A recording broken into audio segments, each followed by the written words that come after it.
Let's discover India में आपका स्वागत है।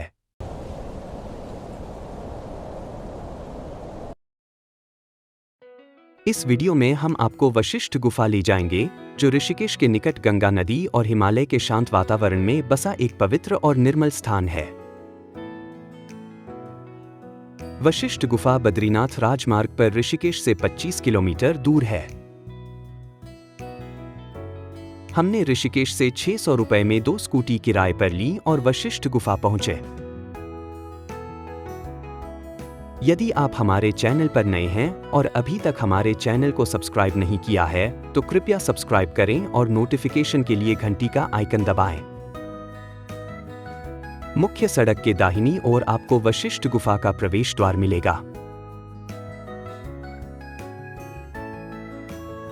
वशिष्ठ गुफा तक पहुंचने के लिए आपको करीब 200 सीढ़ियां उतरनी पड़ती हैं।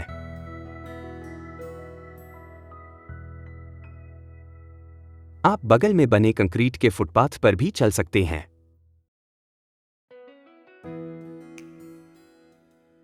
यह वशिष्ठ आश्रम है। स्वामी पुरुषोत्तमानंद ने यहां इस प्राचीन गुफा की खोज की और एक छोटी कुटिया बनाकर बस गए। बाद में उनके अनुयायियों ने इसे आश्रम के रूप में विकसित किया। स्वामी पुरुषोत्तमानंद अपने समय के बहुत सम्मानित साधु थे। उन्होंने अपना अधिकांश जीवन पवित्र ग्रंथों का अध्ययन करने और अध्यात्म का अभ्यास करने में बिताया। वह एक सच्चे सिद्ध थे।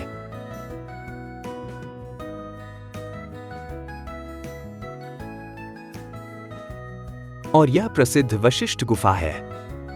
ऋषि वशिष्ठ और उनकी पत्नी अरुंधति ने कई वर्षों तक यहां ध्यान किया था। एक किंवदंती के अनुसार महर्षि वशिष्ठ और उनकी पत्नी अरुंधति ने अपने बच्चों की मृत्यु के बाद गंगा नदी में आत्महत्या करने का निर्णय लिया था, लेकिन मां गंगा ने उन्हें आत्महत्या करने से रोक दिया। महर्षि वशिष्ठ की पत्नी अरुंधति को यह स्थान पसंद आया और उन्होंने यहीं रहने का निर्णय लिया। उन्होंने अपना जीवन कई वर्षों तक यहाँ की गुफाओं में ध्यान करते हुए बिताया। यहीं पर प्रसिद्ध महाकाव्य योग वशिष्ठ, जिसे महारामायण के नाम से भी जाना जाता है, लिखा गया था। यह 32,000 श्लोकों वाला सबसे लंबा ग्रंथ है। यह गुफा सुबह 7 बजे से दोपहर 1 बजे तक तथा दोपहर 3 बजे से शाम 7 बजे तक सभी के लिए ध्यान हेतु खुली रहती है। दोपहर में यह 2 घंटे के लिए बंद रहता है। प्रवेश द्वार पर लगे कांच के दरवाजों के कारण यह बाहर से एक आधुनिक कृत्रिम गुफा जैसा दिखता है, लेकिन वास्तव में इस दरवाजे के पीछे एक बड़ी और अंधेरी प्राकृतिक गुफा है। यहाँ एक सुंदर शिवलिंग है जो दिए की रोशनी से जगमगाता है। यह गुफा ध्यान के लिए अत्यधिक शक्तिशाली स्थान है। यदि आप थोड़ा संवेदनशील हैं, तो यहाँ ध्यान करते समय आप निश्चित रूप से ऊर्जा के सूक्ष्म कंपन को गहराई से अनुभव करेंगे। आज भी ऐसा कहा जाता है कि जब गुफा आगंतुकों के लिए बंद होती है, तो उच्च विकसित आत्माएं यहाँ आती हैं। आप श्री एम की सर्वाधिक बिकने वाली पुस्तक autobiography of an apprentice to a Himalayan master में इस तरह कुछ संदर्भ पा सकते हैं। गुफा में 15 से 20 मिनट ध्यान लगाने के बाद हम बगल की अरुंधति गुफा की ओर चल पड़े।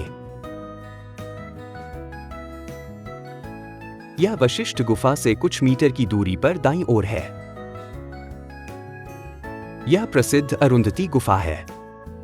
वशिष्ठ गुफा की तुलना में यह आकार में छोटी है, लेकिन इस गुफा को कम मत आंकिए। यह वशिष्ठ गुफा जितनी ही शक्तिशाली है। An apprentice to a Himalayan master में श्री एम ने एक घटना का उल्लेख किया है, जिसमें उनकी मुलाकात नागलोक से आए नागराज से हुई, जो अरुंधति गुफा में श्री एम के गुरु बाबाजी से मिलने आए थे। ये दोनों गुफाएं दिव्य और स्वर्गीय वातावरण में स्थित हैं। यहाँ केवल गुफाएं ही नहीं, बल्कि पूरे क्षेत्र में आनंद और शांति का अद्भुत अनुभव होता है।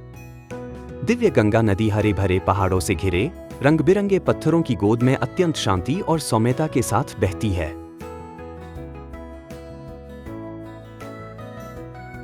यह इस स्थान की हमारी दूसरी यात्रा थी और दोनों ही बार इसकी शांति और सौम्यता ने हमें ऐसा मोहित किया कि हम उस दुनिया में खो गए। हम इतने मग्न थे कि हमें समय का पता ही नहीं चला, मानो जैसे समय थम सा गया हो। हमने नदी के तट, पत्थरों और नदी के पानी में बहुत बढ़िया समय बिताया। हम पृथ्वी के सबसे महान स्थान पर होने की पूर्ण तृप्ति के साथ वशिष्ठ गुफा से प्रस्थान कर चले। हम अपने दिन के दौरे को समाप्त करने के लिए इससे बेहतर स्थान की कल्पना नहीं कर सकते थे।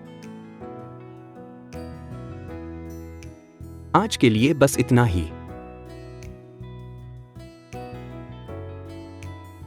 लेट्स डिस्कवर इंडिया देखने के लिए धन्यवाद।